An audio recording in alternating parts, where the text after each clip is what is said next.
You are listening to Making It, the path to beauty industry greatness with Canvas Me, where we go behind the scenes to explore the human side of beauty professionals, learn how they found balance in their lives, overcame obstacles, and created communities that transcend the ordinary. Hosted by Canvas Me co-founders Jen and Matt Martinelli alongside Canvas Me directors April and Megan, Making It is your guide to navigating the ever-evolving world of beauty. Welcome to the podcast, Making It, the path to beauty industry greatness. I'm Jen, co-founder of Canvas Me, and today Matt and I sat down with Austin Randolph, who is part owner and company director of Randolph's Salons. Randolph's has 3 locations, and they are an award-winning Redken salons located in Michigan. Their salons received the National Education Excellence Award from Redken 2 years in a row, and they've earned Salon Today Top 200 Salons for 12 years in a row. So tune in as Austin shares his journey of working up the ranks in his family salon business and the challenges he faced along the way. We talk about hiring new staff members, staying up on tech trends, and balancing between digital tools and face-to-face communication. Awesome. All right. We're here with Austin Randolph, and we're so excited to be talking to you today. Welcome to the podcast, Austin. Well, thanks, Jen and Matt. I'm thrilled to be here. Awesome. So tell us, we know how amazing and fabulous you are and your salons are, but if you can just tell us your story. Where did it all start? Matt and I are really passionate about story, how it all began. So tell us how this all started. How did you get your job today? And what was that journey like? Well, there's a short answer and a long answer. The long-ish answer, so I guess the third option is my folks started the company, I think 34 years ago. Very much like a passion project. They just neither did particularly well with direction from a superior. Let's put it that way. So, started off as a passion project. And when I came around in 95, they had 1 location, that grew to 2, then grew to 3. Basically how I ended up here is, I'm sure a lot of people can relate to it's kind of difficult to keep a front desk staff at because they're usually in their 20s and turnover can be a little high. So they got so desperate when I was in college they offered me a job working the front desk to help out, and I did because I've been a laborer, I've been worked in warehouses, and at the time I was a short order line cook, which fun, but not the most glamorous line of work. And so I ended up working the desk, and somehow I decided to stick around after I finished up with school. Kind of started feeding me more responsibilities, and I think I have yet to make a massively biblical mistake. So here I am. That kept you around. So did you ever think you were going to go into the family business, or was it just kind of like, let me try this out for now, see where it takes me? Well, they've been trying since I learned how to comprehend the English language. So, it's always been in the back of my head, and it's always been one of those things where if it wasn't an option that I didn't at least entertain, I'd be a moron. You know what I mean? If I 100%, not interested. The funny thing with me is that I never went to cos school. I never did any kind of apprenticeship. I don't do hair at all in any capacity. So that has been the biggest hurdle to overcome, frankly, that I don't know about you guys. I don't remember if you were hairdressers. You both look like hairdressers. Yeah. No, we never got it. It's one of those things where starting out, I did speak kind of a different language, but I've been around for long enough to where, we've had some people on staff that literally were at my baptism. So I think people have known what's up for long enough to where everybody's been pretty cool about it. Well, it's funny. I was reading something yesterday from a really well-known leadership coach, and she was saying when you're trying to create something new or special or progressive, don't hire somebody who's been doing it for 30 years. Right. That's a good point. The new perspective. I think it's so critical to have that new perspective. And I think it makes complete sense, everything that you're saying, because you're able to come in from a whole new angle, a different way of thinking, being a part of different careers before that, where you can probably leverage that knowledge as well too, and have your own thoughts and point of views, right? Because you weren't a part of the beauty industry. And so I think it's really interesting. I think we have a similar background. I don't know how much you know about Jen, but it was a very similar upbringing as well. Well, it's funny. My mom, when I was like 7, maybe, she was, she worked as a sales rep for a distributor in Miliani, right in New Jersey. And so she was a distributor for them. So I knew all about the shampoos and the products. And then as she got with my stepfather, married him, they actually started Millennium Software. So I really grew up like in beauty, understanding sales, distribution, and then understanding the technology side of things and how it impacted businesses and all that stuff. So an appointment book and how to grow. So that was a really significant part. So yeah, we never end up getting, I always say maybe one day, right? Like Austin, hey, maybe we should just all go back to cosmetology school and kind of see what that's all about. But I have a feeling I'm better on the tech side of things than I am. I think I'm going to wager a guess that at this point our what we cost per hour going back to Costco wouldn't be worth it. Right. You know, I think it's really cool too if you think about it. When you guys both decided to work for the family business, right? Like, I think it's really interesting, and I'm sure there's a study out there, but the fact, like, because you didn't do it right away, right? I think you probably came into it wanting to achieve greatness, right? Because like I think Jen struggled with work, because I think as you grow up, like, you don't want to do what your parents do. You want to be able to be your own person and do your own thing, whether it could be the coolest job in the world, right?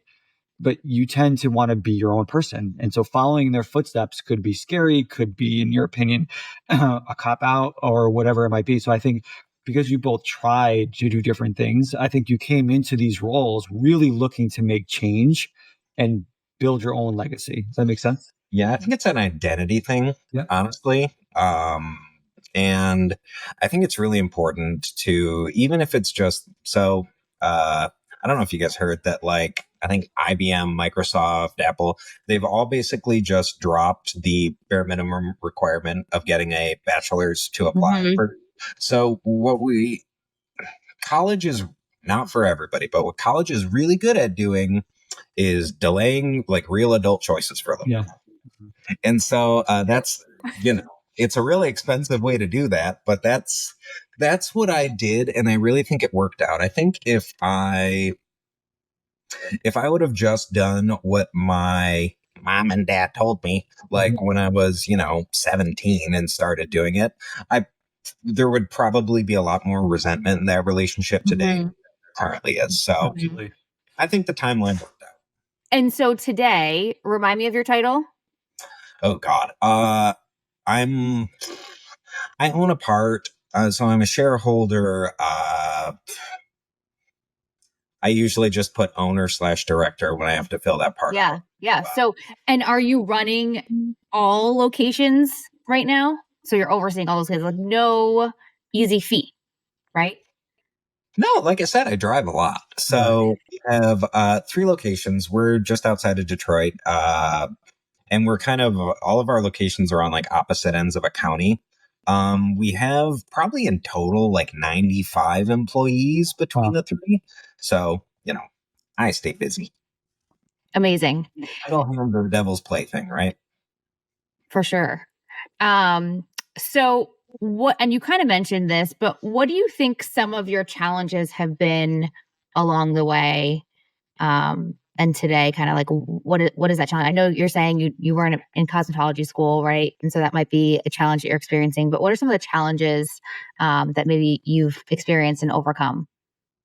Are you looking, you mean like personal, or do you just mean like, with industry stuff? Kind of. Whatever. I think whatever comes to mind. Like, I think you obviously, the 3 salons have been very successful, right? But I'm sure you've over, I think you started in 2016 or 2018, with your director or shareholder position, whatever it was. So whatever it is, what do you think has been your biggest challenge or hurdle? Personal challenge. I mean, it's what everybody would imagine it is. I have 2 very successful, charismatic, Yeah. parents that this is all kind of, this is all what they're doing. So, I think when I first started out, I would try really, really hard to avoid being compared to them, if that makes any sense. Like, I think I went out of my way to try and do my own thing and to always be available if people need me, to always answer the phone, to always respond to a text message. And, I think I went over the top a little bit with accessibility and my willingness to like bend over backwards to whatever was going on. I mean, even if it's like one of the front desk people's going to be late, uh, people learn people might rely on you a little too much, and I think I became a little too accessible. So Well, I think part of it is also you want to, because we went through the same thing. I started working when I got married to Jen. I started working at Millennium. So John was my stepfather at the time, or father-in-law, Jen's stepfather. And you want to prove your value. You want people to know that you're there for a reason, and not just because you're bloodline. Right. Well, I also feel like it's your Achilles heel, right? So like, yes, you're maybe too accessible, but it also probably one of the reasons why people loved working for you or with you, right? Because, hey, I can rely on Austin. I know he's always there for me. He's always got my back. So I feel like so I went through a similar situation where I started to recognize that like, yes, it might have been a challenging moment or coming from a place of insecurity, but at the same time, it created a leader that people could really rely on, which is actually creating a great culture, right?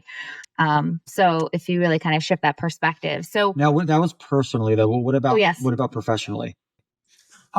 Professionally, what was the original question? Like challenges? Your biggest challenge you've so far.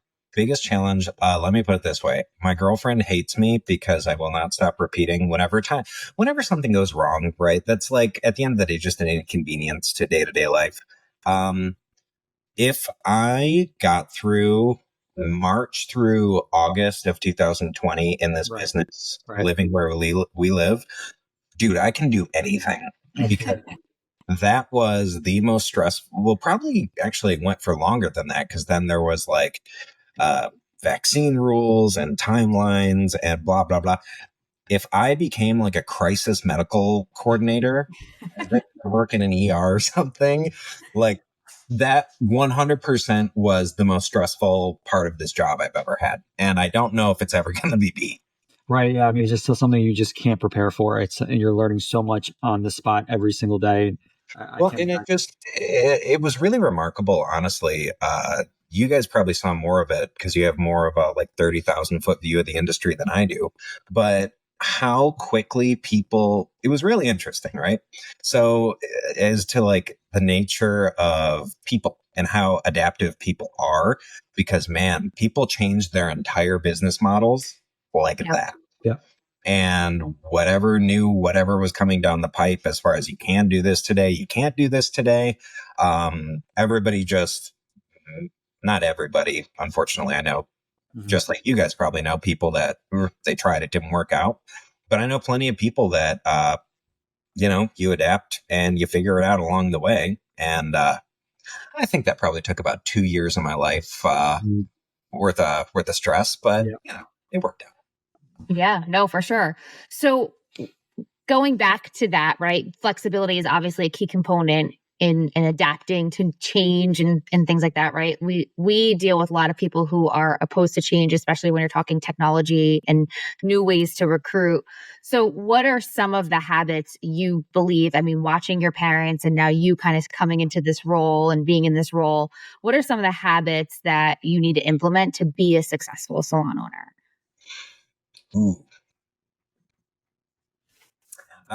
All right, this is going to sound really weird and kind of abstract, but bear with me. I think that you need a little bit of arguing in your office. What I mean is, like, I think what we do kind of works because I'm 100% comfortable looking at, I don't know, my dad when an issue comes up, and I have an opinion that's probably a little strong, maybe not even correct. He has an opinion that's strong in a different direction, but it's kind of, how everything works. the correct answer to almost everything is almost always somewhere in the middle. Mm-hmm. So, whether it's, a new service comes out, I got an email that, there's some remarkable new thing that can help with blah, blah, blah. Even if I'm inclined to say, no, that's stupid. Don't call them. Don't click on that link. Don't waste any time. Look, maybe there's something there. And, but you really have to, even if your opinions are different from somebody, I think a lot more is gained in just the hashing out of ideas between those two people than, people realize. It's not the fastest way to make decisions by any means, but it, from what I've seen, provides, the most stable future, if that makes any sense. So I'm hearing two things right now. So one, I'm hearing communication, and I think it is critical, right? I think to be a successful salon owner, you have to be able to communicate with leadership. You have to be able to communicate with staff. I think that's one of the biggest flaws that I see in salons, the lack of communication. And I think the second thing you're saying, which I think is really interesting, is partnership and accountability. And I'm wondering if you were to be able to do this all over again, okay, and you know that you could build 3 successful salons, would you do it by yourself or would you want to do it with somebody else? Well, I don't know of anyone. I don't know a single person in my, however long I've been doing this, like 6 years or something like that. I've never met a single person that can do it all themselves. I don't, like, at this point, I'm just convinced it's not possible, right? Mm-hmm. I mean, plenty of people that claim to, and they claim to be like very hashtag girl boss and very, they're just, none of it's real. I have yet to ever actually find or meet somebody where it's real and they've done it all themselves. And this is, it's a funny line that I like to say when we do classes at cos schools, which is, I was at one this morning. What is the worst possible thing that they can do to you if you're in a federal penitentiary? Put you in a room by yourself. Right. Very true. I don't think I think it's just human nature. People don't really do well if you just put them by themselves. So I really think that one of the most important things you can do is surround yourself. And, it's like the old military thing. You're just as good as the guy that's in the foxhole next to you. Yes, very true. Well, it's funny because what I heard from his story was trust, right? So like the ability to trust and feel safe that you can communicate your ideas, even when they're not the same as, somebody else's, to be able to talk about all the different perspectives. And I think that's really a key component to being super successful, is that you are able to feel good enough to say, hey, not really how I see it. I see it this completely different way. And then you're right, like meeting somewhere in the middle, or really taking all perspectives into accountability before you take and run with it. And what people build, they support. Yeah. Right. So I think that's a great answer. So now Matt and I are really passionate about technology, right? We worked for a technology company for over 15 years. I keep saying 15. It's definitely more than that, but we'll keep it 15 because we don't age. Don't age yourself. Never.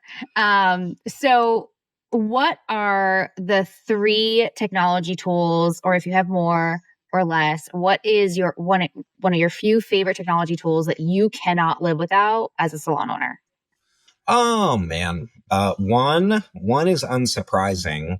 I got 2. One's unsurprising. It's this little rectangle that everybody has in their pocket everywhere they go now. That's probably leaking radiation into us, and we'll figure it out in years. But the other one is, I refer to it as Papa Google, because we literally use Google for everything. Yeah. I mean, we have a G Suite subscription, so it takes care of all of our calendars, all of our email. We have our whole assisting program is virtual through Google Classroom. So we use it for everything. Love it. And if that is a subscription that, if you know any execs at Google, don't tell them I told you this.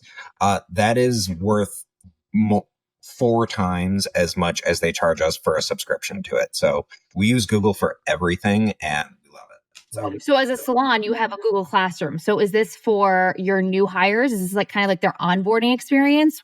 Talk to me about what that is. Not really. That is still kind of old time. Just because of the nature of government paperwork when you're bringing somebody in, that part still has to be kind of personal and old-timey. So it's usually just me going through like PowerPoints with people and, policies, procedures, blah, blah, blah. But no, the classroom is pretty much so, there's a whole technical side to people's assisting and associate programs. But outside of that technical side, in the more theoretical realm, we have podcasts for people to listen to. We have like different, maybe a Summit program or a L'Oreal program or this, whatever. So our operations director, Stephanie, who I think you guys met, went through and built out all the 3 theoretical portions into, when we bring you on to and put you in the program, you just plug somebody's Gmail in and those are all the theoretical parts. Here's your material, listen to it. Here's a quiz, that kind of a thing. So we've streamlined probably more than most. And we've, that part was actually pretty cool. I didn't have anything to do with the programming or the building of it, but I like the end result. Mm-hmm. Yeah, that's amazing. Yeah. So you're essentially, and we know a lot about this next generation. I mean, any generation, honestly. I'm not Gen Z and I value being educated and giving, content to make me better. So, so that's probably a great way to, keep your staff excited. Really just building a Google Classroom. And actually, I've been in Google Classroom a couple of times. It is really easy to navigate and upload classes. It's like super user friendly and very, when you're building out courses, it's very plug and play and very good. By the way, I'm not actually even sure if I'm Gen Z or if I'm a millennial. I think 95 is like the cutoff, or so I'm a man without a country. What's so funny? I feel like we talk a lot about Gen Z and like how they're purpose driven, how they are, want to work for people who have sustainable efforts. They, are mobile friendly. They want flexibility. But if you really think about it, like that's me and you, right? We all want to leverage technology to do things better, faster, smarter, right? We all order Ubers and, sandwiches with a click of a button. We're no different, we just become these humans that have, evolved with technology. And, so I know we talk a lot about Gen Z, but I feel like the lines have blurred from a generational, gap there. I don't know, man. I really think that like, the older I get, the more like, I think people really, really like to, it sounds cliche to say put labels on people and things, but the more time I spend on this rock that we call Earth, people are just kind of people. Mm-hmm. Right. And that, I don't know, that's what I've observed at least. Yeah. Agreed. Yeah, for sure. And that's why even from a hiring perspective, right, we talk about like hire the human. Right. Because at the end of the day, does that human match our values, our culture, our tribe? Mm-hmm. I have plenty of people that can teach you how to do a bob. Right. Exactly. What I can't do is I can't teach you to have like a genuine curiosity for somebody who has an interesting life story. Yeah. 100%. Yes. Speaking our language. So diving into our next question, which is a great segue. What are 2 or 3 qualities that you look for in somebody when you're hiring new staff? So if we have anybody listening that's a student or somebody going on interviews or trying to get a job at an awesome place like Randolph's, what are some things that you look at? Actually, that's a really good segue. Well, the first one really is just a genuine curiosity for other human beings. This is a people business, obviously. So the people that you're hanging out with and working on and creating on and all those good things, but you need to like talking to them. Mm-hmm. Yes. That's kind of a big part of it. So a genuine curiosity for others. Again, these are all going to sound pretty tacky, so I apologize in advance. No, not at all. You can't teach kindness to somebody. And people generally like spending their time with nice people. So you have to be kind. And man, I'm trying to think of like a fun one.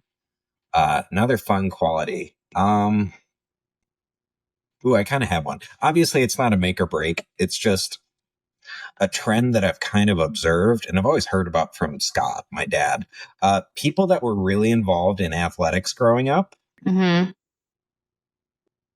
they're going to need less coaching than those that didn't do athletics, which I always thought was kind of like, okay, yeah, that sounds like a very, boomer thing to say. But it really is kind of true. I mean, if you sit down with somebody that has spent their whole life in like playing varsity all throughout high school or whatever, they have already been taught drive, Yes. discipline, and like these are all things you need to be successful. 100%. And I really think if you were competitive in sports for a good amount of your time growing up, you've already learned some of the most important life lessons there are to learn. I think that's such a good take. Amazing. And I think competitive with anything, right? Whether it's sports or competitive dance or, whatever that is. Whatever. Yes. And I think the bottom line too is anybody that's really good at anything probably are very coachable at a young point in their life or career or age, whatever it is, very coachable. But it's funny too, because we just did a podcast with Sam Villa, and he was like an all-American like volleyball player. Yeah. Which who knew? Before he got into beauty. Right? It was volleyball, I think. I think you're right. I think it was volleyball. Let's revisit. It seems very Sam, so I'm going to go. But like he was a tremendous athlete growing up. So and he's one of the best coaches out there. Well, it's funny because our son is like a big athlete, and it's interesting because sometimes you fail. Like sometimes you show up and you have a really bad game, but it teaches you those qualities that like failure is not the end. Failure means I have to go back and work at it harder or better, be faster, stronger. I have to be disciplined and not go to bed at midnight or not eat the crap, right? So you're so right in that, like, it's humbling too, because it teaches you a lot about how to fail, how to get back up, show up the next day. So it's so important. I love that. That is incredible. That's really a new perspective. I haven't heard somebody say that yet. And the failure part, I think, is so important. I think, it's super easy to be a great person when you're winning. For sure. Right? Yeah. It's when things aren't going well. Is it really difficult to show up in a really positive, high frequency way. So I think that's just really cool. Yeah. I love it. Did you guys do sports? Yes. Yeah, I did sports. It was weird because I did softball for many years, and then like high school ended, and I'm like, what do you do when you're in college? I wasn't a college. Matt was actually a college athlete, but I was a college athlete. So I ended up just joining a gym. And now like my fitness journey I've been like a gym person ever since. Because it teaches you like how your body feels when when you're active versus when you're not active. And so yeah. Yeah. I mean, I can tell you with almost 100% certainty when I am a better leader, when I'm better at doing this job. If I take a week off from the gym because I don't feel good or whatever, I guarantee you, I'm less fun to be around when I'm here. Yeah, no, 100%. And I firmly believe in like, we talk a lot about the detox of things. And like, I feel like the detox of bad food, like food, working out, all of that plays in a role when you're trying to show up, even like just for work, right? Just for your day-to-day activities, for sure. I love that. All right. So on the flip side, yes. What's one or two, whatever you want to share, red flags when you're looking to hire? Oh man. The first one that comes to mind is I always encourage people to come into a job interview with questions for me. Like, by all means, ask away. Frankly, that tells me that you like give a shit, which is a really good thing. But if I get the impression that like, oh man, this is gonna be hard to put into words, but I don't like feeling like somebody is just purely asking me what can I do for them, if that makes any sense. Like, if you remember the JFK speech from like 67 or the really famous one, ask not what your country can do for you. So if I ever get the impression that like everything somebody's asking me or saying to me is like, what can you do for me? I don't know if that's a great way to enter this relationship that's supposed to be like a really give and take relationship.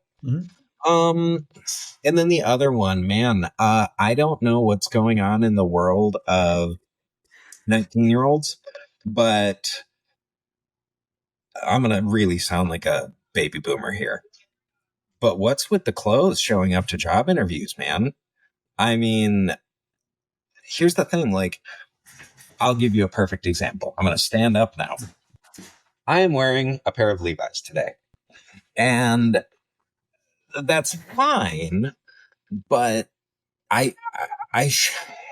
there shouldn't be like tons of body parts out and like, or like I shouldn't, how can I put this? I shouldn't be uncomfortable just having a conversation with you, or like Uggs. Why are you wearing Uggs?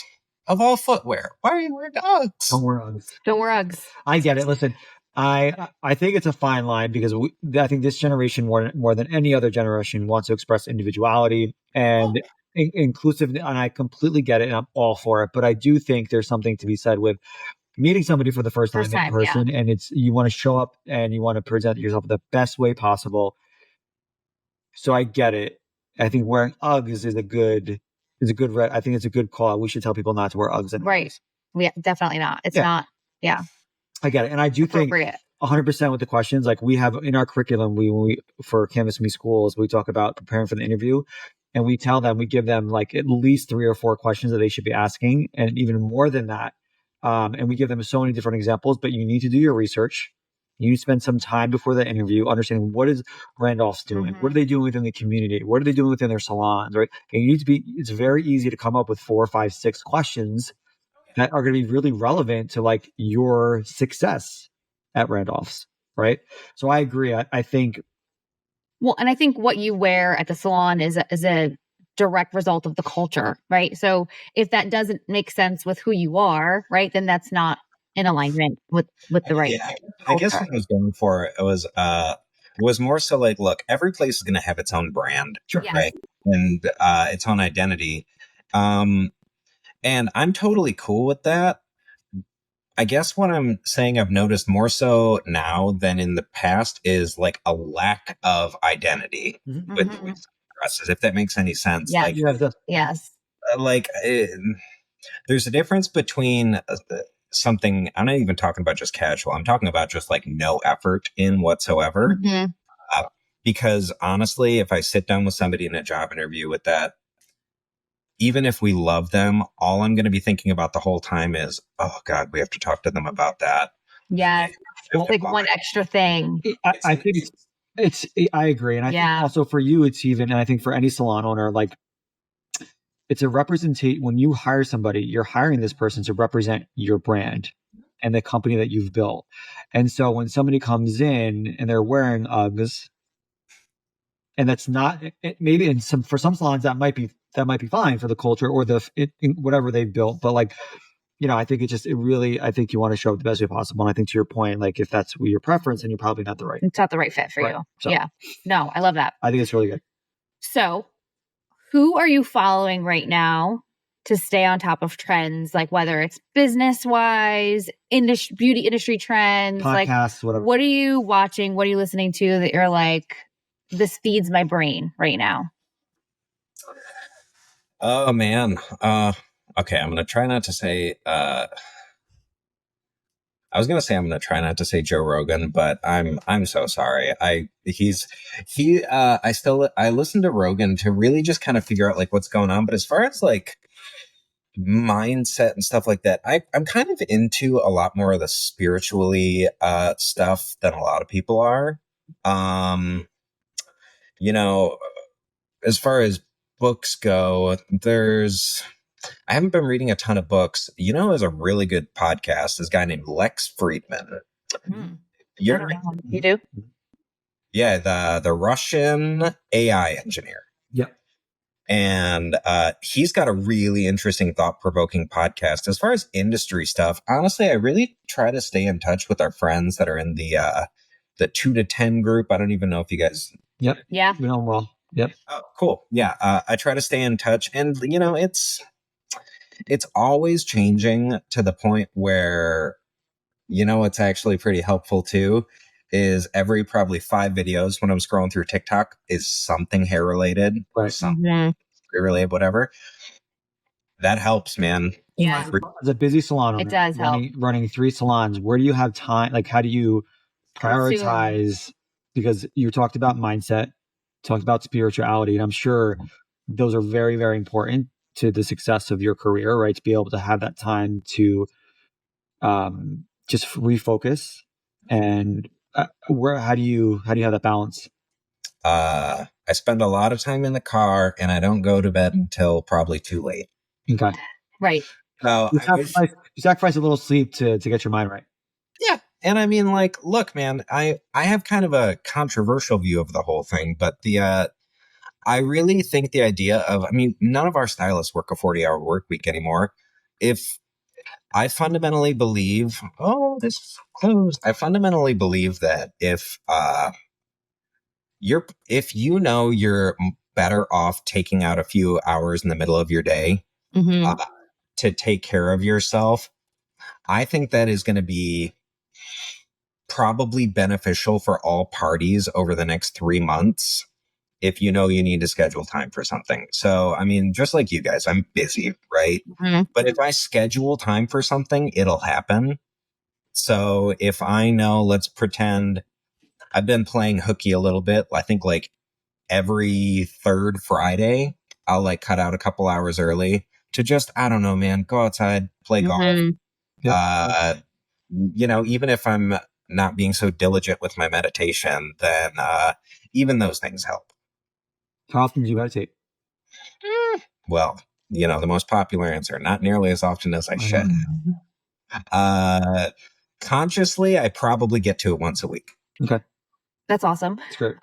Do you prioritize like this kind of content for your employees? Though depends. I mean, it depends. Some people click with it, and then anytime they see something like that, they put it into the category of self-help, and it's not for me. Right. So I think that's kind of really a case-by-case basis. Like right. we sit down with everybody once a month for like a personal meeting for them anyways. That's cool. A lot of times we talk about numbers and how are things going with blah, blah, blah, blah, blah, whatever referral program they're working on. But if somebody's life is a disaster, then that's what we're going to talk about. Yeah. And so, everybody kind of knows. So if people need book recommendations, they usually come to me. Well, that's what's the stat that's important? What percentage of Gen Zers want face-to-face? Is it 55%? The majority of Gen Zers want face-to-face, but they also want to communicate via digital tools. So they kind of want like this phygital experience of connecting through digital tools, but also making sure that they have that face-to-face time. So you're doing both. So you got the Google Classroom, right, which is that digital piece, and then you have those once a month meetings, which is that in person, which is what they want. So you're doing a good job. We're all, look, even though there's like 95 of us, everybody here is on a first name basis. Everybody's super close. So, everybody has a very, very, very direct line of communication to everybody. So important. Super important. Okay. So we're going to close it out with this. And this is one of Matt and my favorite questions. What is your purpose? Well, I think we're all trying to figure that out, but it's funny. So I'm in like a 12-step program, right? Like I'm a sober guy. And a long time ago, right when I first got in, there was an old dude at a meeting that said something that just stuck with me. And I don't think it's ever going to go away. And he was talking about his philosophy on the expression, leave it better than you found it. And if you take that mindset and if you take that idea of whether it's a situation you find yourself in, whether it's a pair of sunglasses that you find on the ground or something, I don't know, I'm just reaching for random shit. But, you take that and you extrapolate that idea out enough times, pretty soon you're going to find yourself surrounded by things that are much, much nicer than previously, whether that's people, whether that's a house, whether that's a neighborhood, whether that's whatever you want to say, right? But you know, I think at the end of the day, I think that's why we're all kind of here. Just hopefully leave it a little better than you found it. I love that. Me too. I don't use that one ever. I'm going to start using it now. Thanks, Austin. But I love that. Leave it a little leave it a little better than you found it. Yeah. I think that's so simple, but so significant. That's awesome. Very significant. Yeah. Especially in what he's doing with his parents. And I think it's pretty cool. Amazing. Yeah. Well, thank you so much, Austin. This has been incredible. Where can we find you or find the salon?